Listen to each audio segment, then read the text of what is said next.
ఇంకోసారి కలుసుకోవడం నాకు చాలా ఆనందంగా ఉంది. ఈరోజు మళ్ళీ ఈ విధంగా మిమ్మల్ని కలుసుకోవడానికి గల ముఖ్య కారణం ఏంటంటే, మా స్నేహితులైనటువంటి కరగాన గౌరిబాబు, కనకదుర్గ దంపతులకి పెళ్ళై 1 సంవత్సరం పూర్తయింది. ఈరోజు వాళ్ళ మొదటి పెళ్లి రోజు సందర్భంగా మీ అందరికీ భోజనాలు పెట్టించమని వాళ్ళు నన్ను అడిగారనమాట. అయితే ఎక్కడ పెట్టిద్దాము అంటే, మన ఊర్లోనే బిఎన్ఆర్ ఆశ్రమంలో పెట్టిస్తే బాగుంటుంది కదా అని చెప్పి నేను ఇక్కడ మీ అందరికీ భోజనాలు పెట్టించడానికి ఏర్పాటు చేయడం జరిగింది.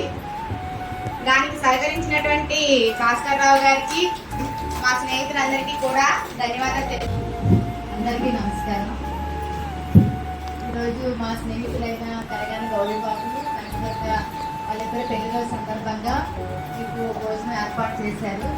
వాళ్ళకి మీ అందరూ ఆశీస్సులు ఉండాలని, వాళ్ళకి మంచి పండంటి బిడ్డ పుట్టాలని అందరూ మనస్ఫూర్తిగా